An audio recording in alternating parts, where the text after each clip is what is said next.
everybody. This is Frankenstein Tea, a weekly podcast produced here at the Aldrich Public Library. I am Kristin Bauman, the director of the Aldrich. I'm Ian Gothier. I'm the children's librarian here at the Aldrich. And we have guests today. Exciting. We have the Barre Social Club here with us today, but they actually have names. I'm Nick Allen. I'm Kat Allen. Welcome, welcome. Great to have them. Just do 1 second of Frankenstein Tea. It is time for us to stay connected to you. If you didn't have a chance to get into the library this week or this month or today, we want you to know that we're here and we're working to stay connected to you. We also at Frankenstein Tea do some updates, and we're going to talk about the Spring Fling, which is happening tomorrow. We're going to talk a little bit with Kat and Nick about what they do and other ways that we might connect in the future. We're going to share some poetry today. Mm-hmm. That's going to be our read aloud is poetry. I realize that. That's what I have to say about Frankenstein Tea. Yes. It's updates and it's read aloud. Yeah, oh, absolutely. Yeah, because it's not always literature. Sometimes I'm like, and this is our literature program. We try to make things entertaining and also thought-provoking for you. Yeah.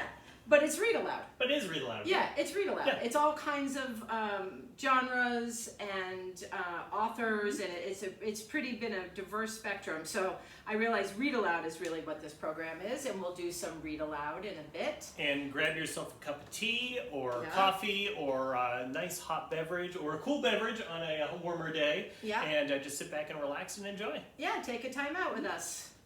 And then just again, Frankenstein Tea. It started during COVID, and so that's a reference to the monster of a time we had, and the monster of an illness that was. And now we use it because it's cool. Yeah, it's a good name. It's a good name. It's also in the public domain.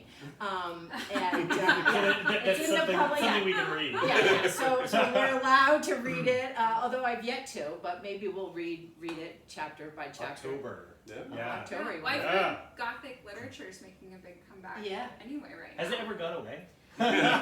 Maybe it's just becoming like cool and sexy. Becoming again. Yeah. Because I named a program Frankenstein. Absolutely. This Gothic is the kickoff of the Gothic romance Gothic genre literature. all over again. Yeah. It's the undead literature. It never dies. But you're gonna like this. So it is in the public domain. And Kat chose a poet, and she asked if we could read it on Frankenstein Tea, because I know you're a copyright guy. Yes. I'm the like. Do we really have to stop there? It just got good. Can't we keep reading? But it is like the cliffhanger. And the poet knows we're going to do this. Yes. Oh, perfect. Yeah. It is like the cliffhanger at the end of the chapter, though. It gets people to come in and check out the book. That's true. Right? Well, we don't read the whole thing. That's true. That's very true. Yeah, but that sounds fantastic. Yeah, so I think maybe updates first. Sure, We're going to go talk for it. about What do you got? the Spring Fling first. Yeah, we're going to talk about the Spring Fling. Happens tomorrow night. Happens tomorrow night. Saturday. I think that's the 11th. Are we going to be at the 11th? Yes. Mm-hmm. Saturday night the 11th here at the Aldrich, 6 o'clock, 6 to 9. There was some, a confluence, I think is a good word, confluence of circumstances that we had to change up the Spring Fling. Yep. We couldn't get the magician. The catering got changed up. The band leader wasn't able to come, so we have new everything. We have new food coming from Pearl Street, Morse Block Deli, and I think AR Market is also doing something. Yep. And then we have Nicholas Bonamico, Lee's son. We flew him in from California. Amazing, and he's going to do his desserts. They were really amazing last year, yeah. Everybody's talking about his desserts. Yes. So he's coming back. So if you came for the desserts before, he'll be back. Pearl Street is going to do some food, and they're going to do a signature cocktail, a literary themed cocktail. They also have a cocktail that will match the bags and shirts. Oh! That we've been working with them with. Yes. That's excellent. Is there rose in it? There is. Ah! Yeah, it's a take on a French 75. So it's a French 75 that's made with rosé, and because it's berry, it has a little bit of earthiness to it also. That's awesome. This sounds fantastic. Yeah. This is actually a good tie-in. What is the theme here on our bags and our Well, so t-shirts? the other thing that we changed up was we invited to do some projects with the Barre Social Club. That is Nick and Kat's brainchild. Yep. Your project, That's right. right? Because you both have jobs. Yes, Let's be yes, clear. we both have, We both have full-time jobs. Right. Like this is our job. So. Yeah, you both have jobs, but you started the Barre Social Club, and you should tell us about that. Yeah, well, we are, we moved to Barre close to 2-ish years ago, and we just fell in love with it. We have been corporate nomads for the last decade, and after landing here, we said, that's it, we don't want to move anymore. And we are really passionate about community, and we are also passionate about Barre's history, and kind of the things that made it thrive and become this really beautiful community that it still is. And so we wanted to kind of be part of what could bring some of that vivacity back to the community. There was an episode of Vermont Life in the 1940s that called Barre the most cosmopolitan city in Vermont, which we really love, and is kind of a little bit of a vibe that we go for, but we also don't take ourselves too seriously, right?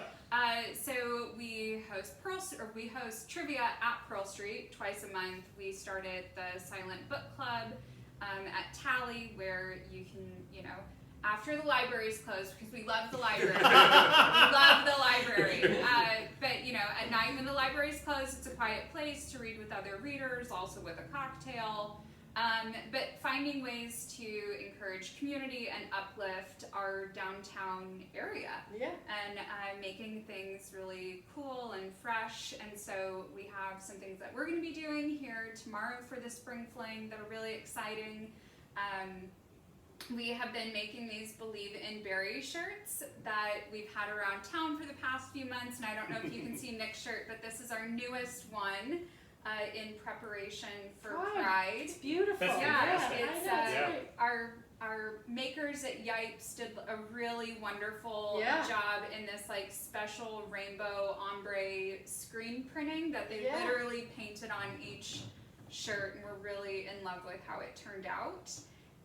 And then we have an exclusive tote with the library. It's a huge tote, but it says Bread, Roses, and Books, which the Bread and Roses strike from a long time ago was a really special part of Barre's history, not because the strike was here, but because we call people who live in Barre Barresians. But it was because the Barresians took in children from Lawrence, Massachusetts, and made sure that they were really cared for. And our children's section at the library, the author that it's named for, Catherine Patterson, wrote a book called Bread and Roses. So our bag is Bread, Roses, and Books. And we have a floral design to go along with Spring Fling. But it's really lovely, and we're so happy to be partnering with the library. And proceeds from the bag are split between the social club and the library. So it's also a way to support the library in general. And look how many how many books? I know. They're going to hold a lot of books. It's really fantastic. Well, and I thought, because I'm still kind of new here, I thought it was Bread, Rosés, and Books. Oh! I mean, we made it several bottles of One of the prizes that we have tomorrow is a lovely rosé from A.R. So you said one of the prizes. What's the we can tell us a little bit we don't about have to have too much suspense, right? Yeah, so we have a scavenger hunt that is going to take people all over the library that you may learn some things and actually find some nooks and special places that maybe you didn't know existed if you were only looking for a book. And anyone who participates in the scavenger hunt, part of what you're doing is actually filling in parts of a poem by the poet that I wanted to read aloud. Her name is Lyndsay, and we'll talk about her in a little bit. But that is what kind of got us talking about reading poems today. But people who finish the scavenger hunt will be put in a drawing for this big prize pack that includes a bag and some wine and some lovely things from Bailey Road, that although it's in Montpelier, the owners live here in Barre. We have gift cards from Pearl Street and AR Market. Also, awesome. some lovely local tea that's made by a friend of mine in my book club, Amber. I'm sorry, I can't remember the name of the tea business, but it's locally grown tea here in Barre and dried and mixed by her, which is really special. Yeah. Mm-hmm. We have an art project that we're going to be doing that is very cool, that ties into our Believe in Barre kind of ethos, where people can actually contribute to the art project by writing down what they love about our community. And then we have our Stacks game, which you can tell them about. Yeah, we got together and we're trying to think of a fun thing to do that would fill 30, 45 minutes, depending on how the evening's going, and we thought it would just be fun to do a little bit of a play on the old match game. So the game show that was, I think, originally the 60s, we've really been focusing more and sort of while we're researching and getting a feel for it, spending a lot of time in the early 70s watching old episodes on YouTube and things like that. But we'll have a panel of locals, and Ian, you're going to be one of our stars for the Stacks game. And my dad. Brilliant. My dad, he's thrilled to let his ham out, essentially. He's so excited. And an actor and director, and so he's excited. He'll be a great addition. And some other friends from around town as well. But I'll be hosting, and we'll be looking for volunteers to play, and we're not sure exactly how many rounds, but we've got enough questions. We've prepped for to a go. lot. So we won't run out of time, but there'll be some prizes for our contestants there as well. That's great. And should be a lot of fun. And who, I know, because I also went back and looked at YouTube videos and have been giggling about Charles Nelson Riley for days. And I think that other guy on there, is he the guy from Family Feud? Richard Dawson. Richard Dawson is the one who Family kisses Feud? everybody from Family Feud. Oh, I was thinking he was Gilligan's Island. No. No, he's not Gilligan's Island. It was Family Feud. Okay. No, but you can ask my dad about Gilligan's Island tomorrow. Okay. He'll Is he tell in you. on it? Well, no, but the skipper was in his golfing foursome in the early That's 80s. what I thought. The skipper. I thought that's who that was. Her dad was on Wheel of Fortune long ago. He was. Oh wow. Yeah. So he's gonna be a good panelist tomorrow. He's a celebrity. Yeah. Every game show needs that hand. Yeah. That is in fact him. Who is that host? What's his name? Because he's very familiar too. Gene Rayburn. Yeah. Gene Rayburn. Yeah, Gene Rayburn. It's funny. Oh my gosh. I think it's the older ones are better because they actually rebooted it. And so of course now, because it's like the 2020s, you can be like a little smutty on TV and like nobody cares. Like that's what gets you to watch it. Yeah. But the rules back in the day were like you could not. Yeah. Like the obvious answer, even if it was an innuendo, wasn't what you were allowed to put. So what they would put, you're just like, well, that's just silly. And I kind of think that ties into a lot of what we do is we just kind of love good, clean fun. Yeah. And I mean, clean can sometimes mean a cocktail, but I mean, in general, everything is about like kindness and joy and kind of this felt good. This felt right for our space. I will admit that when you guys said we need you to entertain people, I know. we're not like really entertainers. Not really. But look at that, you're doing that. Exactly, and the big thing we love to get people together and have fun. Yeah. And so this was a great opportunity. We're very, very appreciative of it, and we want to make it a great event for obviously the library, but we just like to have fun with our friends too, and so that's a chance for us to get to do that. I guess it's good for us to also say, like, long term, the Barre Social Club will actually become a co-working community event and retail space here in the community, and we are working with a landlord right now on finalizing where that could be, which is very exciting. I think that's new from last time that we chatted. But fingers crossed. as of right now, to share. they're just fun events, but hopefully sometime this year it's a physical space that we can share more with the community. But it's always going to be about community partnerships and helping people kind of like find their people within the community, because I don't know if you guys know this, it's hard for adults to make friends. It's really hard, right? And so that's part of what we like to do, is just be like, well, if people think this is fun, like they'll come and they'll make new friends as because they're adults. sitting home too. I always say that story time is for the kids, but it's also for the parents. Absolutely. Like it's the way that parents meet each other as well. Absolutely. And we moved here in 2022. We I don't know if you said the exact number. I forget, but we've lived in 10 places in the last 10 years. And we never really let ourselves get involved in communities because we knew we were going to leave in a few months or a year or something like that. But then also when we moved here and fell in love with it, and now we both work remotely, and so we're going to stay here long term, and we're very excited about that. But a lot of the people that we met were also fairly new in town.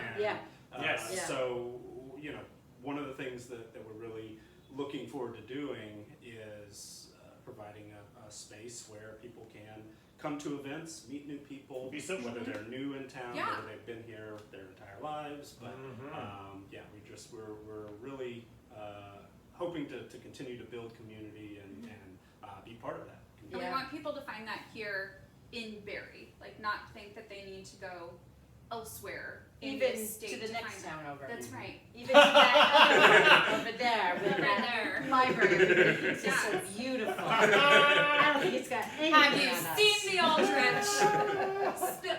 Dare say, spill the tea, Kristin. Spill the tea.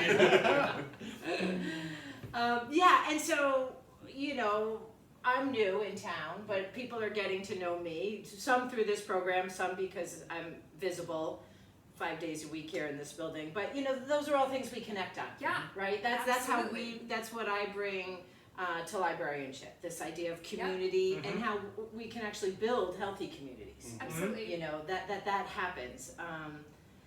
And I always say that, you know, Barre Social Club's going to do this. Well, there'll be something for us to do. You know, there's and same for us, right? That there's enough. In library land, it's always like, what gap are you going to bridge, you know? But there's enough gaps for all of us. Oh yeah, for sure. Right. I mean, there's still so much that's like ripe here and prime. And I remember when I was thinking about taking this job, I was like, it's this really like great, you know, it's been around and it's got great staff and a great foundation and, you know, and a great building and, you know, all this stuff, you know, it's just ready to go bloop to the next spot. Absolutely. And I think that that's true for Barre. I think it is ready to go bloop right to the next spot. The energy in town, especially in this like downtown area, it's like really palpable in the best way possible. That you really just feel like we're onto this like cusp of this really lovely renaissance for the community. And I think we figured out, you know, since doing the spring fling planning, like how much we want to continue to work together on things. Like we've already talked about working with Garrett for a Pride event to do like painting on the Aldrich lawn, and the library is such an important third space in the community that we just we love it. Like that's so exciting. We are passionate library people. Me too. I was just say yes. We are too. So we found our family, you know, and there's more of our family out there for sure. And then we should say that's not us being cliquey, right? Like we welcome everybody. Absolutely. There's a little bit here for everybody, right? Oh yeah. Well, like you were saying, there are things that Barre Social Club could do, there are things the library could do, that business over here could do, but there's a lot of overlap. It's the Venn diagram. Exactly. Now. And so, like Kat said, you know, we've done things at Pearl Street. We've helped Tally with some things. We've got some other things in the works. Obviously, Spring Fling as well. We want to continue to do that. Even you know, once we open the doors of our physical space, we're not planning on just staying there. That's It's like, all right, Bye. right. Yeah, we we'll want to see you again. continue exactly to be part of connecting the community, connecting different spaces and places and businesses and people in the community. So I think there's a lot of opportunity to continue to build relationships like that as well. And I just want to echo the piece about history too. What history is in this town? A lot of I history. mean, A lot of history in this. Amazing. Beautiful artwork. Beautiful artwork. Right in our backyard, Hope Cemetery, internationally known. Yeah. You know? It's crazy. Just up the hill. Were asked last year for Heritage Fest to do a Barre trivia night.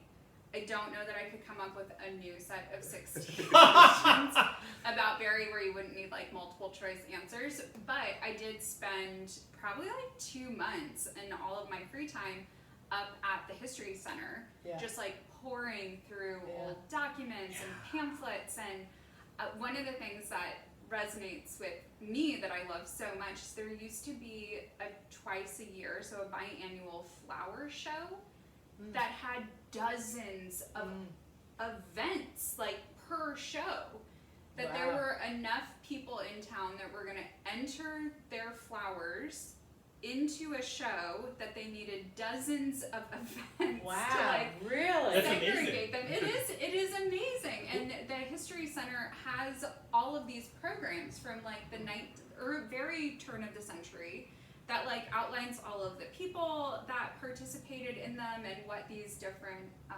like sections of the competitions were. And it actually helped me with planning my own garden because I was like, oh, well, that grows longer. That's for a very long time. Yeah. But yeah, it's just the natives. amazing. You want all the native flowers. Yeah. You want to know what grew here. So I think it's, I always want to call it Granite City, but it's not. It's Granite Center of the world. Yeah. Garden. No. What's the garden club called? Granite Garden Club. Is it Granite Garden City? Club. Oh. I always want to say Granite City Garden Club, but I'm not sure it's Granite City. But they're having their first ever flower show. No way! How about that? In the library. In the library. Yeah. So we'll have That's to amazing. do. So get your flowers ready. Yeah. Their first this is ever. like- They're bringing in like someone from out of state to judge and help them do it because they've never done one. Amazing. Very amazing. It's Heritage Weekend. Oh, fantastic. So, yeah. there'll be lots of stuff going on, but you'll have to come and maybe Amazing. we could do Yes. something around flowers. I would love that. Yeah, you have to start thinking about that. 'Cause Yes, that's gonna already come up going. quick. Yeah. Already Yes. going. I want to say Granite City Garden Club, but That sounds right. That feels could good. be. is that Do you right? know Granite City? that just outside the window here in City Hall Park, where it looks like it's a 2-tiered planter, like there's a lot of pansies that get put into it. It was actually a watering station for horses. I knew that as you were like doing this. I was like, it must have been a There's trap. probably that little ring there where they used to tie the horses, right? Yes, Yeah. but if you look at the base of it, there are actually separate fountains that were for dogs. Oh, really? Yeah, Wow. Dog friendly way back. yeah. Who knew that was a redo? Yeah. Could bring that back. Yeah. Bring that back. I think that would be so cute to have like a town dog Watering. fountain. Dogs with dog fountain. Yeah. Yeah. Well, lots of fun. It's so great to have you. It's so great to connect. I'm so Absolutely. glad we all made that happen. And I look forward to future things too. So Absolutely. first we look forward till tomorrow night. Yes. So join us.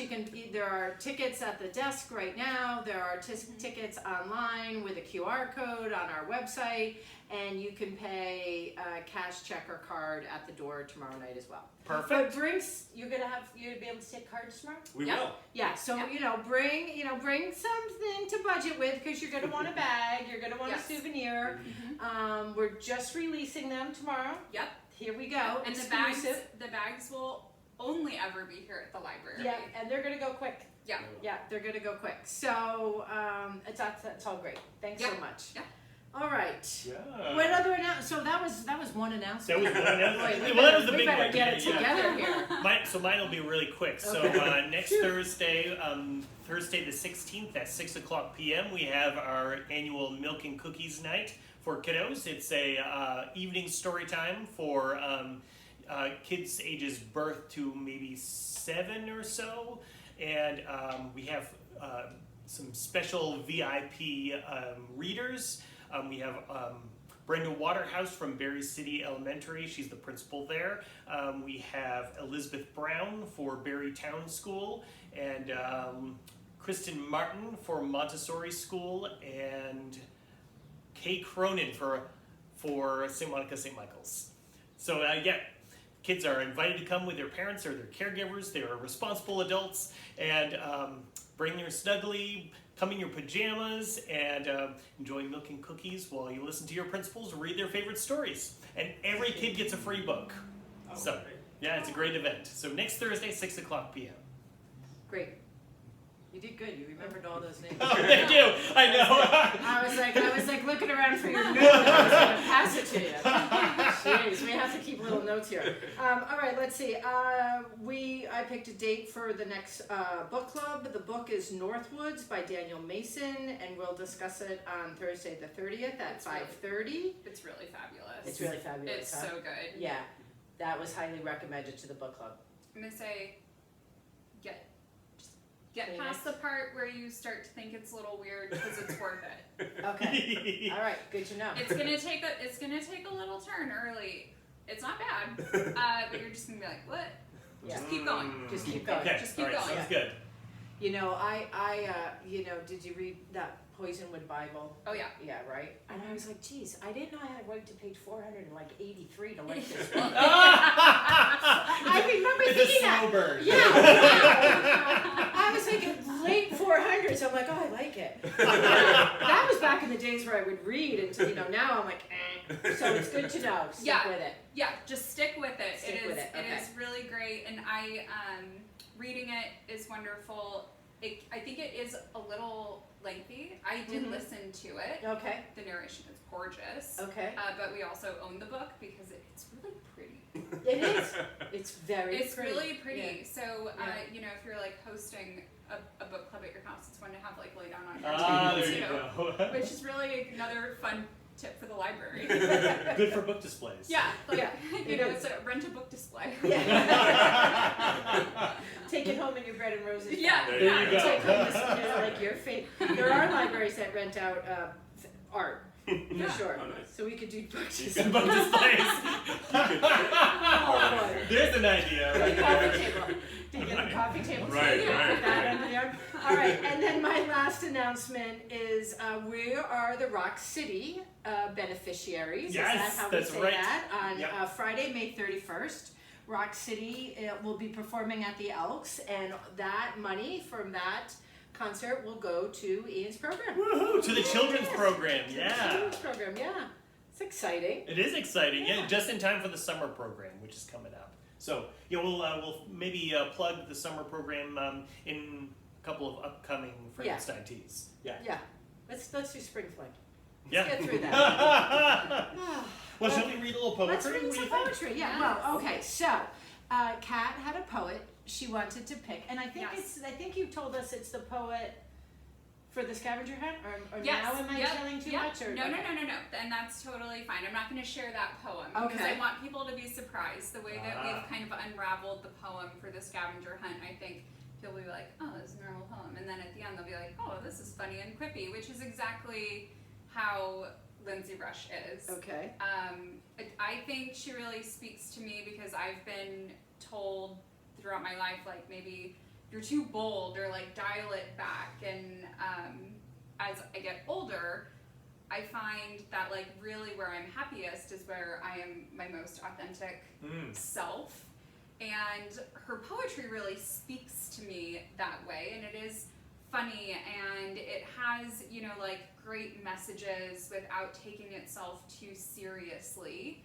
But I also feel like through her poetry, I can really tell that maybe she faced some of the same like self challenges that I did. So I've picked, I think, the poem that means the most to me, and it is the title of her book, which is brand new. We decided before this that we're going to get it for the library so other people can see it. And then the poem that Nick is going to read is her other half, which is where she finds very funny like news titles, and then we'll write poems about them, which is great. But her handle is Mary Oliver's Drunk Cousin on Instagram, and Mary Oliver is a poet herself. That I think, Kristin, you would know more than I would. Well, Mary Oliver has now passed away, and she is a contemporary. You know, she was a contemporary poet. She lived in our time, and she wrote a lot about the natural world. She spent time in the natural world and wrote about the natural world. And so when I was looking at Lyndsay Rush, I saw that that's what, you know, she makes a reference to. So Ian's going to read a Mary Oliver poem, and then I'm going to read a poem by a friend of mine, Lisa Starr, who was the Poet Laureate of Rhode Island and was a very good friend of Mary Oliver's. And so we're all going to be connected here. We're going to have a full circle poetry fest. Yes. Who wants to go first? I can go first. Do you want to go first? Yeah, Go ahead. Yeah, Let's read the Lyndsay Rush. Yeah. Okay, so like an elder millennial, I'm going to read it right off my phone. Yeah. That's fine. So this poem is called She's a Bit Much, and it says, "You mean like a bonus French fry in the bottom of a bag? Like a champagne shower? Like triple texting good news? Like buying coffee for the person behind you in line? Or did you mean a bit much like an unexpected upgrade to business class? Or theme parties, or a band pretending to go off stage and then coming back for an unforgettable encore? Perhaps you were referring to that thing of being astonished by a sunset, or how puppies flop about when they learn to run, or the way some people take karaoke really seriously. Maybe you just meant sprinkles, confetti, balloon drops, witty comebacks, generous tips, fireworks, water slides, serotonin, cherries on top, and the fact that maybe we were put on this planet simply to enjoy ourselves. Then yes, I agree. She is a bit much. Aren't we so lucky she's here?" I mean, it like really,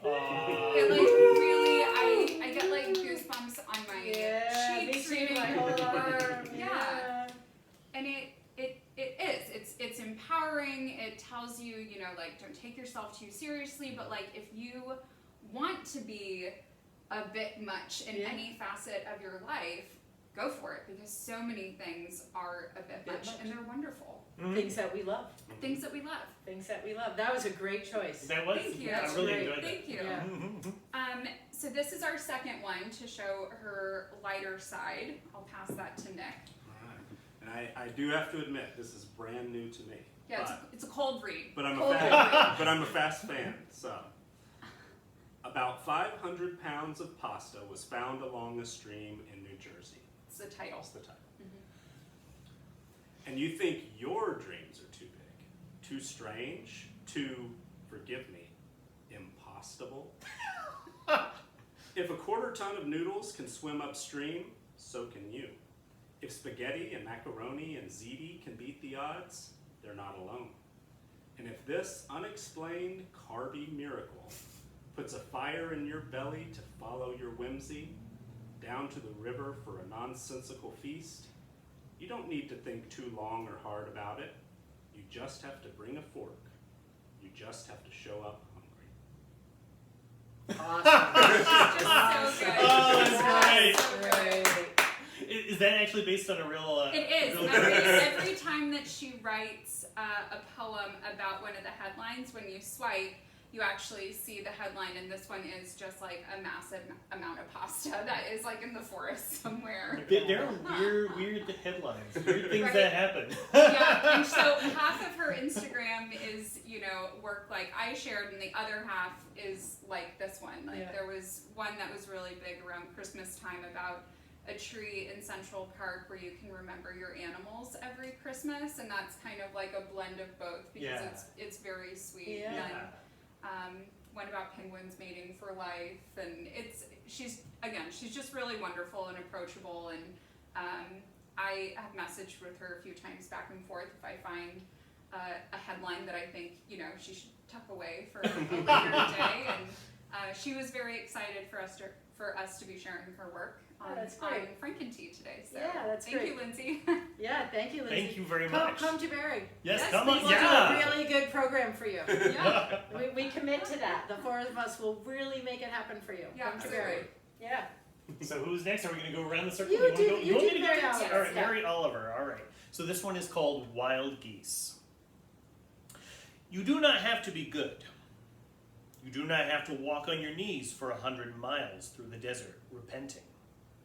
You only have to let the soft animal of your body love what it loves. Tell me about despair, yours, and I will tell you mine. Meanwhile, the world goes on. Meanwhile, the sun and the clear pebbles of the rain are moving across the landscapes, over the prairies and the deep trees, the mountains and the rivers. Meanwhile, the wild geese, high in the clean blue air, are heading home again.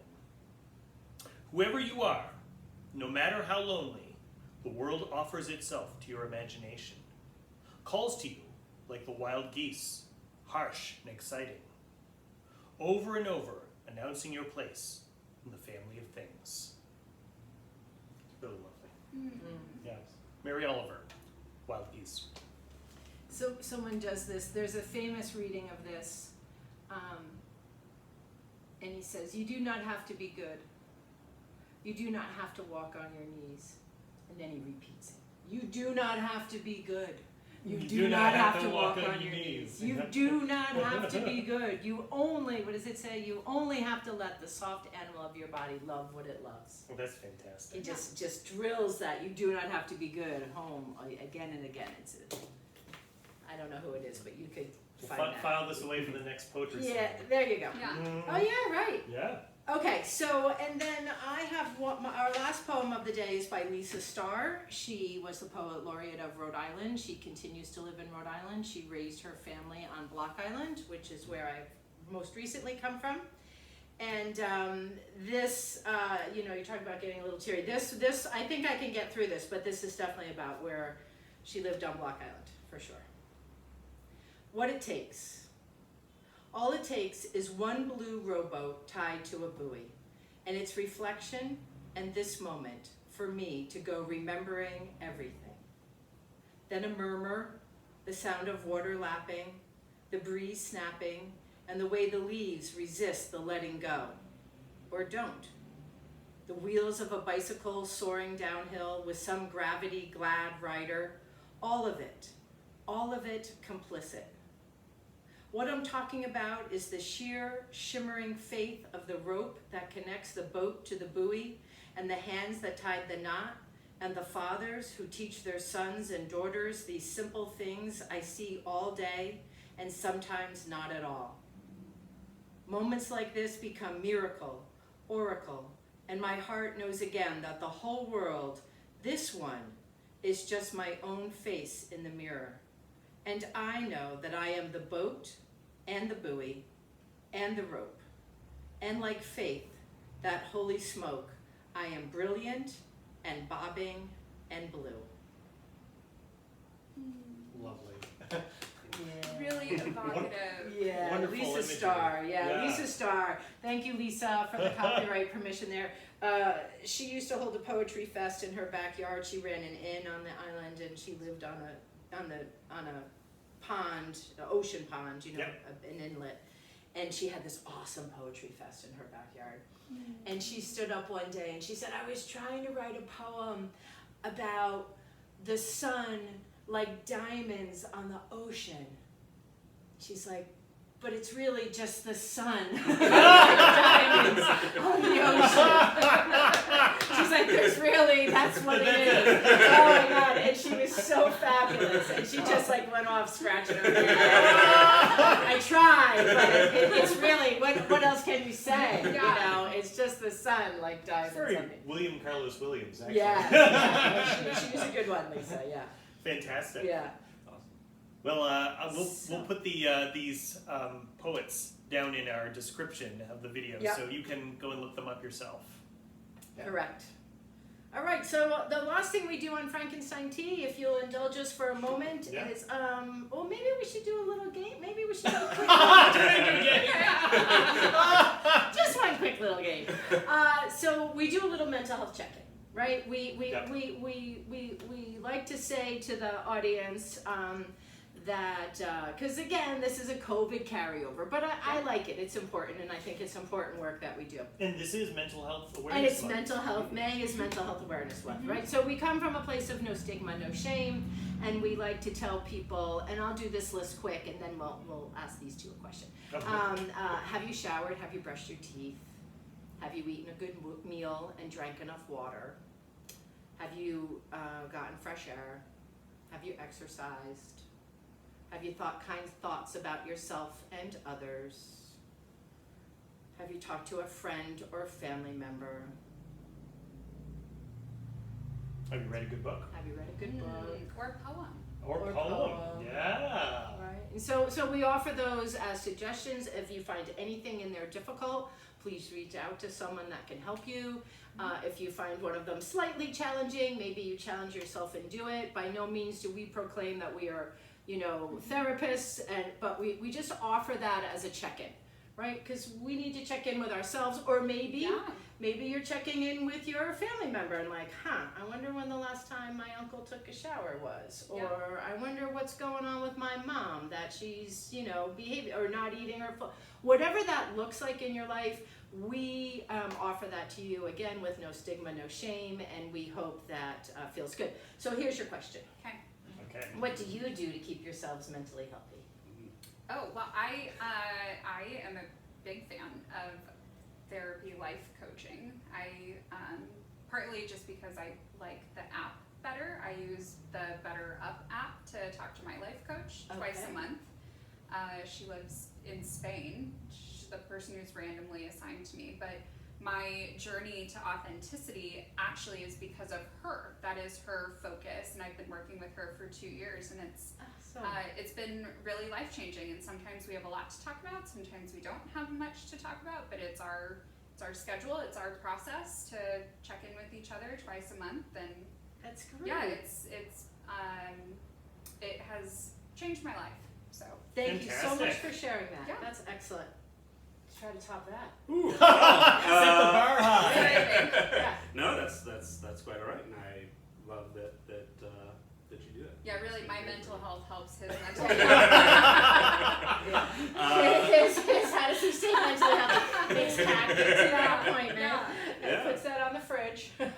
So it's kind of interesting time. I am just coming off of probably my biggest project of the year. Each year, my 9 to 5, or the last couple of weeks, it's been more like a 6 to 8 or 9. It's been it's like kind of some crazy hours, but I have a college football media business. Little random, but this time of year, even though we're a long way from games kicking off, it's I try to get all my information out to our subscribers as early as possible so that they're able to use it as long as possible. And so I oftentimes set it's a self-imposed deadline, and sometimes it's a little unreasonable. I probably should have planned a little bit better, so it's definitely a sprint to the end. And so one thing that I like to do once that is done, or once I finish a big project, is to schedule some time to just get away from it. Yeah. So Yeah. interestingly enough, the Spring Fling was a great opportunity, and I'm kind of not the best at doing nothing, so it's going from giving, the old cliche, 110% on the sports thing, and then even though it's still, a lot of energy that we're putting into final preparations for the Spring Fling, it's such a different activity that it helps me kind of reset, recalibrate, and I love what I do day to day. I'm very fortunate that I get to do it, but sometimes I need to concentrate on something else. Yeah. Put a little more mental energy elsewhere, and so Pursue kind of your in that. passions. Yeah, and so we're kind of in that period now where it's like, all right, that's done. I'm not going to think about it for a few days. I'm gonna have fun with my friends and do some good stuff for Barre and the library and help continue to be a force for good in our community, because that's really what we want to do. That's great. Fantastic. Yeah, thanks for sharing. I partly for economics, I single parented a kid, and so partly out of that, but I always worked a couple jobs. And people would be like, "You're the director, why are you working?" I'm like, "No, but I need to get away, think about things differently, be in the community, see different things about the community. How else can I serve this community? What else is going on here that I don't see?" Well, I see a lot from it. If you've never been to the office, it's nice. But so I understand that. I know that moment of like stepping back, looking at it differently, doing something different. What does that open up? How does that free your mind a little? So congratulations getting through your work, and nice timing. Did you time it with the spring fling? Well, it was a good excuse to say, if I don't do it now, it's going to be next another week. Yeah, so and then it's Memorial might Day. as well, exactly. Yeah. But I think that's one of our big changes in our lives too, is that it used to be that our entire social circle, our world, was really around like my coworkers. Like we lived a very like nomadic life where there really was no work-life balance or separation, and that's something that we've really strived for in this past year plus, is just be like, well, work is work. Like put time into it, what you need to, but finding things to really engage in that we love, that involves a different group of people, so that we don't talk about work, outside of work. Although, I mean, I think we would both. We've talked multiple times in our adult lives about like, if we could only have majored in library science. You're never tired talking about books, right? No, never tired talking about books. It's such a lovely place to be, isn't it? It is. It is. The library is always so lovely. Yeah. Yeah. Every time you get tired of one book, you just turn to the next one. Turn to the next one, try a different genre. Turn the page. Join a book club. Or do it, This is what you're going to have on your panel. It's great. Get ready. He's warming up. I'm warming up. Ian is on the panel tomorrow night. Yes. He's warming up. All right. Well, you could probably wax on forever. Let's have them back. And I look forward to tomorrow night and more projects. Did you want to plug your podcast at all? Sure. Do a quick plug. If anybody is looking for a very nerdy college football podcast, the CFB Winning Edge podcast, or anything from the good folks at campustocanton.com. Fantastic. Excellent. Check it out. Yeah. So I guess we will leave you here to enjoy your tea, and hopefully we'll see you at the Spring Fling. And at Rock City. And at Rock City. And at Milk and Cookies Night. And at Milk. And at Tally for silent reading. And at Tally for silent reading, I might have to do that some myself as well. Yeah. I did silent reading, real quick. I did silent reading at my past job. And I didn't have a huge turnout, but there were a few, and they were regulars and consistent. And I would put M&Ms and be silent. Crunch, crunch, crunch, crunch. No pretzels though, right? Like crunch, in the crunch, thing, crunch. I know, like in the bowl. And we had such a great time, and I never knew their names. I know.